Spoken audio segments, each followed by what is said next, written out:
Hello class 5th students.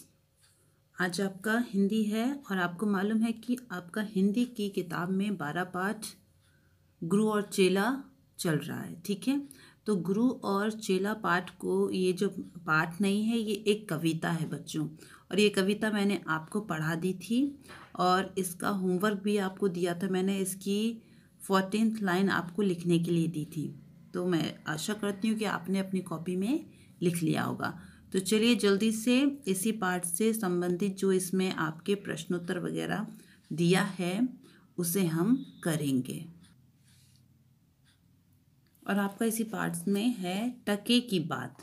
ये कुछ प्रश्न उत्तर आपके यहाँ पर दिए गए हैं और इनका उत्तर आपको अपनी कॉपी में लिखना है, क्योंकि ये हिंदी है और हिंदी में बहुत ज़्यादा लिखना पड़ता है बच्चों, और इसके आंसर भी जो रहते हैं उत्तर बड़े लंबे होते हैं। तो इसलिए मैं कॉपी में लिख के नहीं बता रही हूँ, मैं आपको इसको वीडियो के ही थ्रू मैं आपको बताऊँगी और ये आप देख देख के उसको अपनी कॉपी में लिख लीजिए। ठीक है बच्चों,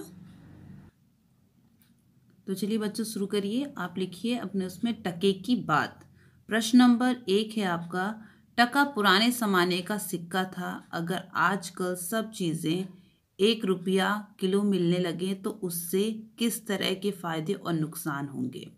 ठीक है, तो उत्तर आप लिखिए, फ़ायदा गरीबों को भी सब चीज़ें खरीदने का मौका मिलेगा, अमीर गरीब का भेदभाव खत्म हो जाएगा। और इसका नुकसान क्या है, बाजार मंदा पड़ जाएगा, देश की अर्थव्यवस्था लचर हो जाएगी। ठीक है, तो ये प्रश्न नंबर 1 है जिसे आपको अपनी कॉपी में लिखना है। लिख लीजिए जल्दी से। प्रश्न नंबर 2, ठीक है, भारत में कोई चीज़ खरीदने बेचने के लिए रुपये का इस्तेमाल होता है और बांग्लादेश में टके का रुपया और टका क्रमशः भारत और बांग्लादेश की मुद्राएं हैं। नीचे लिखे देशों की मुद्राएं कौन सी हैं? सऊदी अरब, जापान, फ्रांस, इटली, इंग्लैंड। ठीक है बच्चों, प्रश्न आप अपने बुक से भी लिख सकते हैं। ठीक है, उत्तर देख लीजिए। उत्तर है सऊदी अरब का जो कि मुद्रा है वो क्या है, दिनार, जापान की येन, फ्रांस की यूरो, इटली की यूरो और इंग्लैंड की क्या है, पाउंड है। ठीक है, उत्तर आपको यही लिखना है। ठीक है बच्चों, चलिए अब आगे देखेंगे। कविता की कहानी है।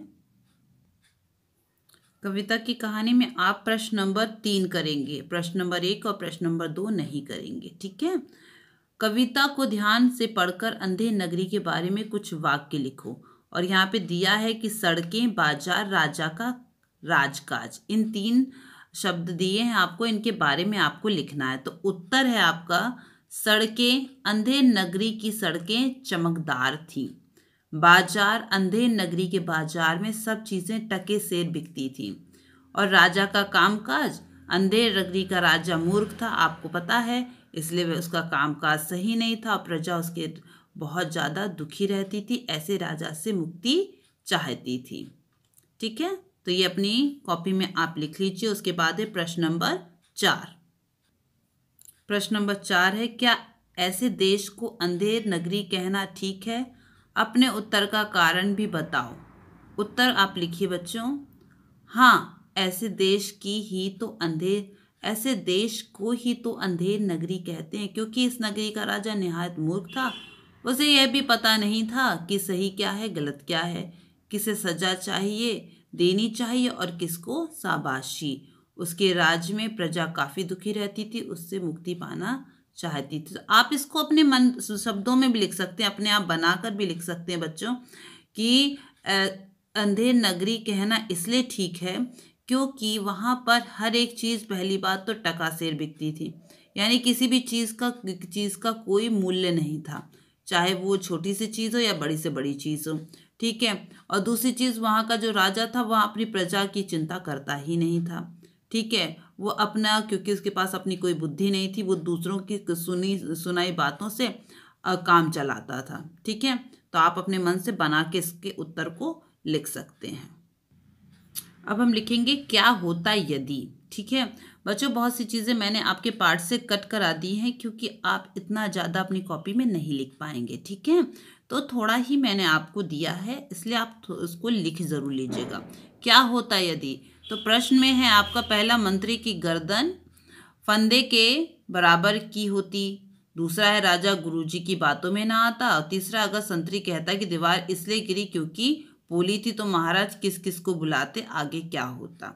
ठीक है, तो इसमें उत्तर है, पहला उत्तर तो ये है कि उसे फांसी पे चढ़ा दिया जाता। अगर मंत्री की गर्दन फंदे के बराबर होती तो फांसी पे चढ़ जाता। और दूसरा है उत्तर आपका कि वह जीवित रहता और उसकी शासन व्यवस्था डगमगाती हुई चलती रहती, साथ ही चेले को फांसी मिल जाती।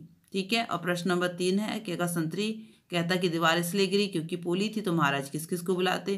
तो ये आपको खुद सोचना है। आप खुद सोच के देखिए, अगर पोली होती तो कौन कौन आता, घर दीवार को कौन कौन बनाता है। ठीक है, सारे लोगों को बुलाता है, एक से एक के बाद करके। ठीक है, ये आपका ऑप्शनल है, आप करना चाहे तो कर सकते हैं और नहीं तो कोई बात नहीं है। ठीक है बच्चों, चलिए आगे, शब्दों की छानबीन। नीचे लिखे वाक्य पढ़ो, जिन शब्दों के नीचे रेखा खींचिए उन्हें आजकल कैसे लिखते हैं यह भी बताओ। का है, ना जाने कि अंधेर हो कौन क्षण में। क्षण यानी कि क्षण, क्षण मतलब क्षण। ठीक है। खा, गुरुजी ने कहा तेज ग्वालिन ना भुगरी, भुगरी मतलब भागरी। गा, इसी से गिरी यह ना मोटी घनी थी, मोटी घनी मतलब गहरी। ये गलती ना मेरी, यह गलती बिरानी यानी कि पराई। ना ऐसी मुहूर्त बनी बढ़िया जैसी, है ना। तो अब इसको आप उत्तर देख लीजिए। तो जिनके नीचे अंडरलाइन किया गया है, ये जो लाइन खींची हुई है, ये जो लाइन खींची हुई है, इन्हीं को लिखना है उत्तर में। तो क्षण मतलब क्षण,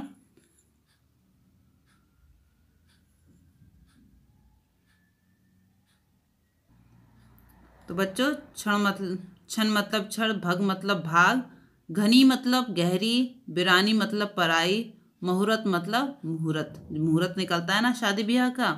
ठीक है ना, तो समझ में आ गया बच्चों आपको ये। ये आप अपनी कॉपी में देखकर कर लीजिएगा।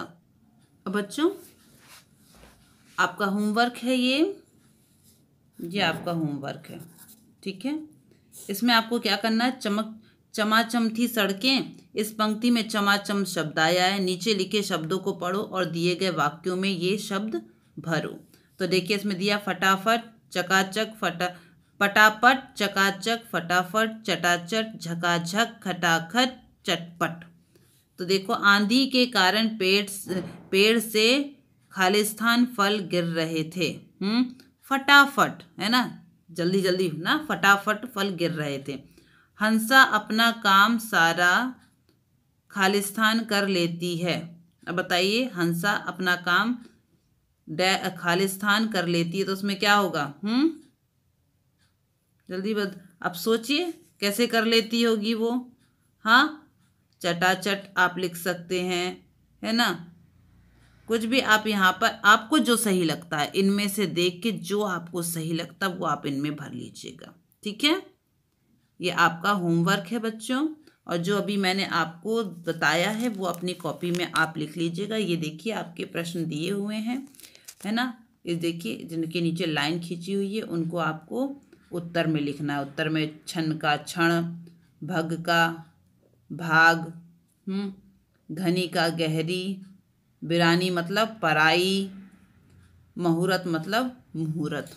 तो आप उत्तर लिख लीजिएगा बच्चों। ठीक है, तो आपका ये पाठ यहाँ पर पूरा होता है। अब आने वाली वीडियो में हम नया पाठ शुरू करेंगे। Thank you.